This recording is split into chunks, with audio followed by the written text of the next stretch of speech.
The reason we're talking about this, of course, is Deadpool and Wolverine. This movie has a very interesting fallout for Deadpool.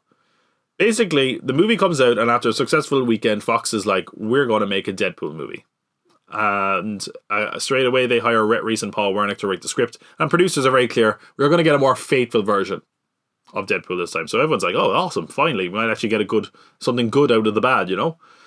They write an R-rated script, and by June 2010, they had approached directors including Robert Rodriguez, but by the time they actually get ready to make the movie, it looks like Tim Miller is going to direct it. He's making his debut as a film director here, but he had impressed executives with his effects work through his company Blur Studios, who'd actually done some adverts for, I think it was DC Universe Online, that really is something that impressed Fox. But 2011 rolls around, and in 2011 we get Ryan Reynolds as a superhero, Green Lantern, which is a critical and commercial disaster, and Fox are scared. They're like, we're already nervous about the R rating. Maybe we don't want the guy who was just in one of the biggest superhero flops of all time attached to this risky project to begin with. Maybe we don't want to make this project at all. The problem is, they look at the script and they're like, I don't know if we can make it not an R-rated movie. So they need some convincing. And they go to Tim Miller and his effects company, Blur Studios, and say, here's some money. It's like low six figures, apparently. Go make test footage and we'll decide if this thing actually has legs. And they decide, having seen the test footage, no, no, we don't need that. This is not needed. We're not going to make a Deadpool movie. By 2012, the test footage was done, and it was basically going nowhere.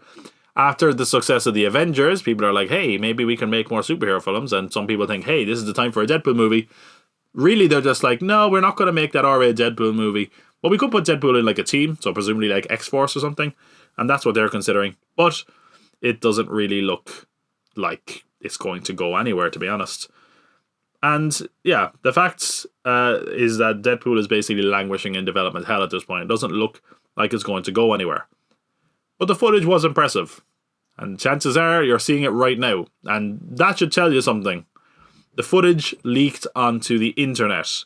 It featured Deadpool breaking the fourth wall, so much so he even says hi to the Fox CEO Tom Rothman during it. Rhymes the disease, meet the cure. Okay, not the cure, but more like a topical ointment that reduces swelling and itch. Hi, Tom! Yes, Tom! And it actually is a scene quite similar to what appears in the finished first film.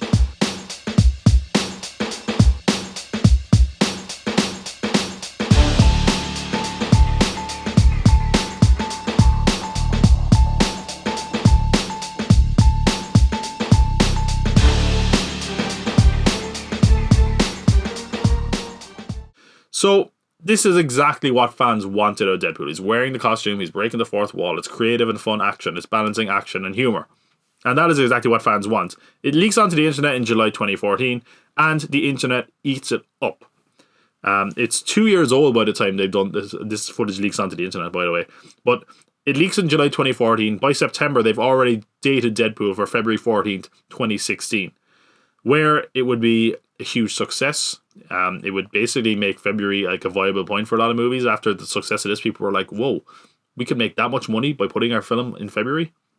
It also spawns a successful sequel. It makes Deadpool into one of the most successful solo superhero films, and one of the most successful R-rated film franchises ever. Hey, it's me. Don't scratch.